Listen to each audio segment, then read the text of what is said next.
concern pemerintah Indonesia dan Bank Indonesia sejak sekitar 2007-2008, dan memang reformasi yang kita lakukan ini secara terus-menerus tidak hanya terkait dengan aspek regulasi saja, tapi juga terkait dengan aspek teknologi. Jadi di dalam getting credit itu ada dua aspek besar.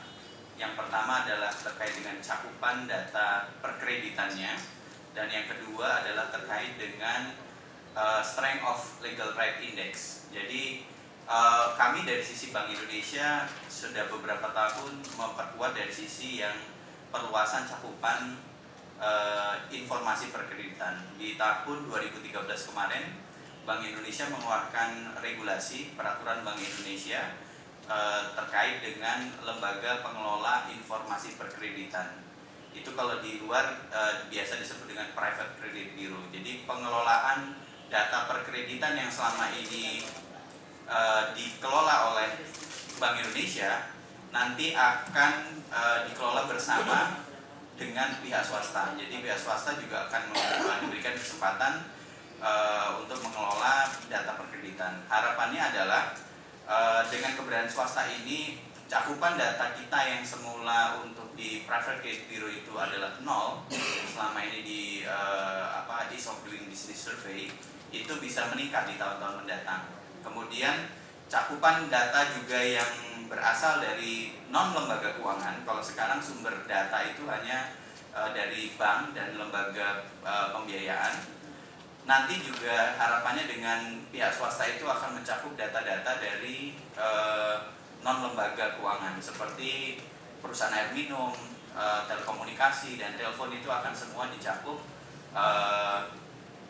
oleh LPIP atau Biro Kredit Swasta. Dengan demikian harapannya dalam beberapa tahun ke depan kita sudah bisa memenuhi semua aspek dari kedalaman informasi. Nah, kemudian terkait dengan kerjasama Indonesia dan Jepang dalam kerangka APEC, ini fokusnya yang di tahun 2013 ini tidak hanya dari sisi perluasan data, tapi juga terkait dengan aspek hukum atau strength of legal right index. Jadi kemarin kita melakukan sebuah kajian bersama antara METI Jepang, Bank Indonesia, kantor Kemenko, dan juga dengan kementerian terkait dan praktisi di bidang hukum, kantor pengacara dan juga perbankan, mendiskusikan mengenai kenapa istilahnya indikator yang ada di strength of legal right index di Indonesia itu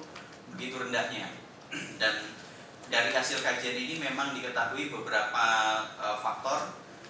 Yang pertama adalah memang disadari bahwa masih perlu adanya reformasi di bidang perundang-undangan yang terkait dengan undang-undang fidusia. Jadi hal ini juga sudah kita komunikasikan dengan intensif di bawah koordinasi dari kantor Menko.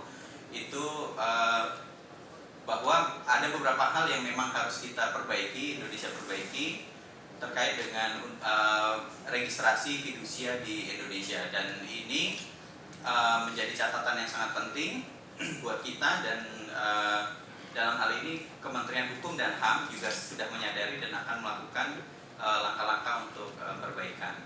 Kemudian dengan keadaan hukum yang existing sekarang ini, ternyata dari sisi law firm atau dengan praktisi perbankan, dalam hal ini bank itu sendiri, terdapat praktek yang berbeda-beda. Artinya contoh yang sederhana adalah apakah dalam melakukan pencatatan fidusia harus dilakukan secara detail atau tidak. Nah, ini antara bank dengan kantor pengacara mempunyai istilahnya pandangan yang berbeda, sehingga dengan kondisi seperti ini ke depan kita juga ingin mengharapkan adanya semacam istilahnya sosialisasi yang lebih intensif lagi, terutama terhadap law firm terkait dengan praktek hukum dan juga praktek perbankan yang ada sekarang. Nah, itu yang kedua. Yang ketiga adalah kita melihat bahwa penguatan getting credit ini tidak bisa dilakukan juga tanpa adanya yang disebut dengan collateral registry. Dalam hal ini alhamdulillah dari Kementerian Hukum dan HAM itu sudah menyusun sebuah collateral registry yang kalau misalnya disebut dengan bahasa yang lebih awam adalah pendaftaran fidusia, sertifikasi fidusia itu dengan online. Jadi ini merupakan satu kabar gembira sehingga harapannya di tahun ini kita bisa ada satu indikator lagi yang bisa kita penuhi. Kira-kira seperti itu.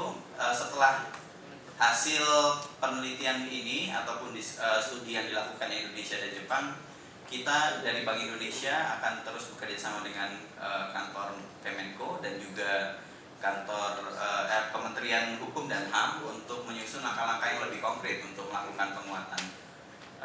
Kira-kira begitu, Bunda. Terima kasih. Terima kasih Pak Sani. Jadi ease of